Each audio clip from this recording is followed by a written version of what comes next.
XML DTD කියලා කියන්නේ document type declaration. ඒ කියන්නේ අපිට දැන් XML අපි දන්නවා අර X එකේ වගේ එක්ස්ටෙන්සිබල්. ඒක අපිට ඕන ටැග් එක පාවිච්චි කරන්න පුළුවන් ප්‍රෝග්‍රෑමර් කෙනෙක්ට හිතන විදිහට. දැන් ඒ වුණාට ඇප්ලිකේෂන් එකක් පාවිච්චි කරන්න නම් අපිට තියෙන්න ඕන විදිහක් ඒක මේ තියෙන්නේ හරිම විදිහට තියෙන XML එකද මේක අපිට අපි ප්‍රෝග්‍රෑම් එකට ඕන වෙන XML එකද කියලා වැලිඩේට් කරගන්න. ඒකට තමයි මේ DTD කියන එක භාවිත කරන්නේ. ඒකට අපිට ස්ට්‍රක්චර් එක හරියට නිකන් ඒක හරියට SQL ස්කීමා එකක් වගේ. කියන්නේ අපි තියෙන්නේ මොන කොලම්ද කියලා දාලා ඒකේ තියෙන data type එක මොකක්ද කියලායි දාලා තියෙනවා වගේ තමයි DTD එක. syntax එක ගත්තොත් මෙතන basic syntax එක කියන්නේ මේ angle bracket එකයි doc type element එකේ නමයි. ඒකයි ඊට පස්සේ කොටු වරහන් ඇතුලේ අපිට කියන්න පුළුවන් එක එක element එකේ මේ element එක මේ විදිහට මේ element එක මේ විදිහට තියෙන කියලා අය close it කරන්න ඕනේ. මේ තියෙන example එකක් අපි ඒක clear කරමු.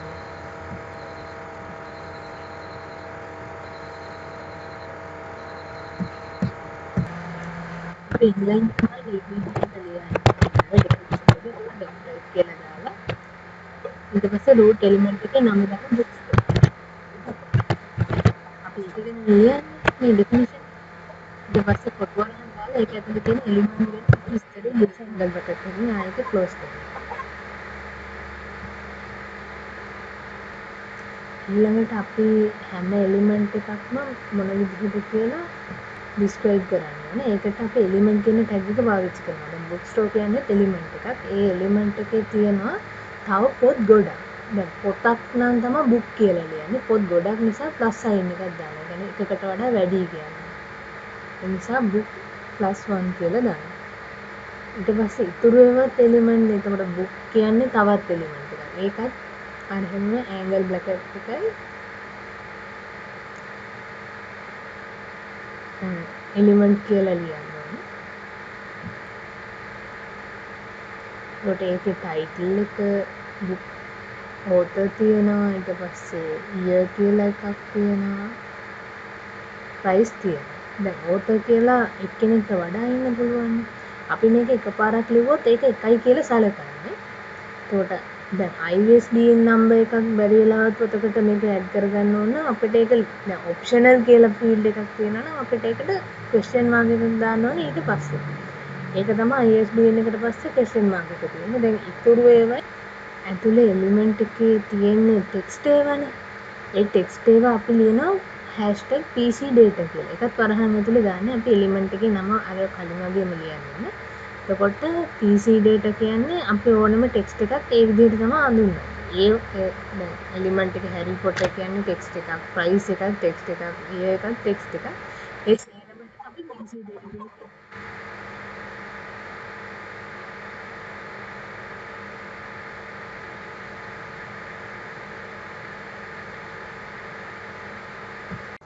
අපි දැන් මේකේ වැලිඩිටි එක චෙක් කරලා බලමු. ඒකට මම වෙබ්සයිට් එකක් පාවිච්චි කරනවා XML validation කියලා. ඉතින් මම මේක කොපි කරගන්නවා. මේක අනිවාර්යෙන්ම වැරදි ඇති. අපි තාම සම්පූර්ණයෙන් ලියලා නැහැ. හිත අපි මේක චෙක් කරලා බලමු. දැන් මේක එක්ස්ටර්නල් එකක් නැති නිසා මේකම තියෙන නිසා මම මේකම තමයි වැලිඩේට් කරන්නේ. ඒක ටෙරස් තියෙනවා. ඒ කියන්නේ අපි ඉතුරු කොටසේ අපේ බුක් එකක් ටයිටල් එකක් තියෙනවා කියලා අපේ DTD එකේ අපි කියලා තියෙනවා. ඒක අපි ඇට්‍රිබියුට් තාම දාලා නැහැ. අපි ඒක ටිකක් අපේ DTD එකට ඇඩ් කරගන්න.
අපි දැන් එහෙම තමයි XML document එක කළේද කියලා check කරන්නේ. අපි දැන් මේක පොඩ්ඩක් edit කරලා බලමු අපේ පොඩ්ඩක් වෙනස් වුණොත් ඒකේ මොනවද errors වෙන්නේ කියලා. title එක නැති නිසා book එකක් නම් title එක තියෙනවා කියලා මෙතන තියෙනවා. ආයෙමත් අපි title එක දාලා දැන් අනිවාර්යෙන්ම එකපාරක් හරි title එක තියෙනවා එකත් එක්ක මුලින්ම තියෙනවා. ඒක බලන්න.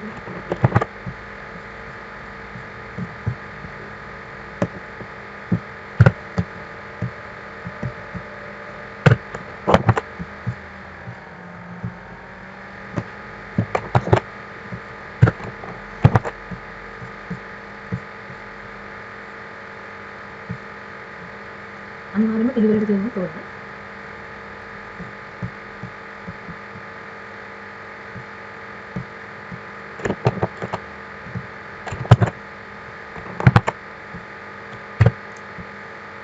ඊට පස්සේ අපි බලමු දැන් ඔතනදී අසයින් කරනකම් මොකද වෙන්නේ කියලා. අපිට මේක එක example එකට අපි මේ වැඩි කරලා photos දාලා තියෙනවා. ඒ නිසා ඒකක් එනවා අනිවාර්යෙන්ම. අපි මේකට ISBN එකකුත් දාමු. අපි මේක optional නේද කියලා බලන්න.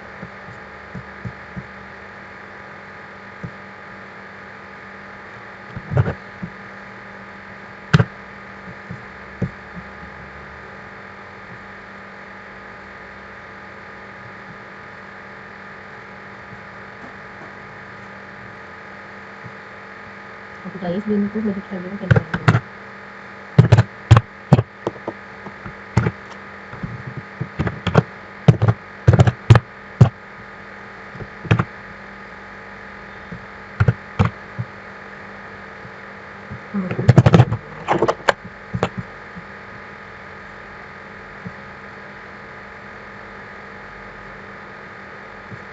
optional දෙනවා.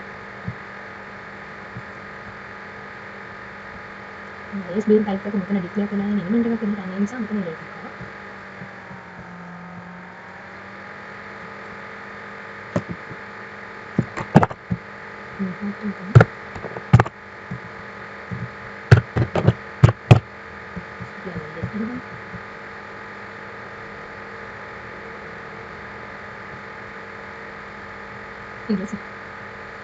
මේක headline එක දීලා තියෙන ඒ වෙනුවට අපි බලමු මේක අපිට external වෙනම dtd.dtd extension එකක් තියෙන ෆයිල් එක ලියන්න ඕනද කියලා. මුලින්ම අපි books කියලා dtd.extension දෙන ෆයිල් එකක් create කරගන්න ඕනේ. එතකොට ඒකට මුලින්ම අපි XML වල මුලින්ම ලියපු version එක තියෙන අපේ encoding එක තියෙන ඒ line එකක් ඕනේ. version එක විතර කිව්වට කමක් නැහැ. stand වල එන කතාව නෑ. ඊට පස්සේ අපි element කියලා අපි ලියන්න පටන් ගත්ත කොටස් සේරම ටික එතනින් අපි copy කරගන්නවා. ඊට පස්සේ paste කරනවා මේ ෆයිල් එකේ. ඒකට අපි XML ෆයිල් එකේ තියෙන ටිකම අර කොටු වරහනත් එක්ක සේරම ටික අයින් කරලා ඒ වෙනුවට අපි system කියලා යොදනවා. ඊට පස්සේ අපිට quotation ඇතුලේ දාන්න වෙනවා අපේ ෆයිල් එකේ part එක. දැන් අපි මෙතන එකම folder එකේ තියෙන නිසා එක ඒ නම විතර ලියන්න පුළුවන්. අපිට ඕන නම් URL එකක් උනත් දාන්න පුළුවන්. මේ තව ලියන විදිහ මේ කියන්නේ අපිට සමහර වෙලාවට මේ ඉතින් PC data කියන්නේ fast character data කියන එකට අපිට plus නැත්නම් තරුව නැත්නම් question mark එක අපේ මොකක් හරි තියෙන නමට ඉස්සරහින් දාන්න පුළුවන් අපේ තියෙන element එකේ. ඒක ඕන නම් අපිට combination එකක් දෙන්න පුළුවන්. කො අපිට character එකේ data දෙන්න නැත්නම් index එකක් දෙනවා. right හරි glossary හරි ඒ ඕන එකක් තියෙන්න පුළුවන්. නැත්නම් text එක විතරක් තියෙන්න පුළුවන් කියලා තමයි මෙතන මේ text එකේ කියන්නේ. දැන් අපිට සමහර වෙලාවට empty tag දෙකක් තියෙන්න පුළුවන්. any කියලා කියන්නේ ඕනෙම දෙයක් include වෙන්න පුළුවන් කියන එක.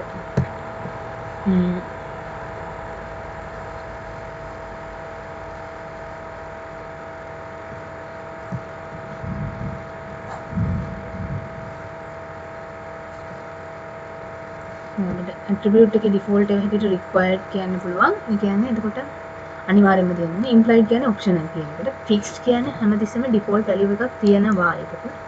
value එක දාන්න නැත්නම් default එක. ඒකට default එකේ value එකත් අපිට ඒක දෙන්න පුළුවන් අර required කියලා අපි ලියපු තැන කලින්.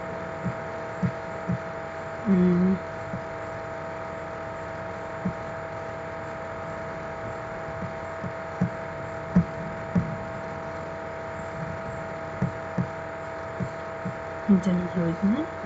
අපිට කැමති නම් අර අපි එක්ස්ටර්නල් ලින්ක් කරන එකයි මේකේ ඉන්ලයින් ලියන එකයි දෙකම කම්බයින් කරලා වුණත් ලියන්න පුළුවන්. එතකොට දැන් මේ ආටිකල් DTD එක ලින්ක් කරලා ඊට පස්සේ මේකෙනුත් බලන්න පුළුවන්. අපි DTD වල ක්ලෝස් කියලා ගත්තොත් ඒක බේසික් data types වලට සපෝට් කරන්නේ නැහැ. integers, doubles, date times එහෙම එකක් නැහැ. අර PC data කියලා තමයි දන්නේ ඒ වගේම. ඒකට ස්ට්‍රක්චර්ඩ් එකක් ස්ට්‍රක්චර් එකක් data types වලට එහෙම ඩිෆයින් කරලා වගේ නෑ. type එක derive වෙන්නේ නැහැ. අපිට ඊට වඩා මේ වැඩේම හොඳට කරන්න පුළුවන් XML schema වලින්. අපි ඉගෙන කතා කරමු ඊළඟට.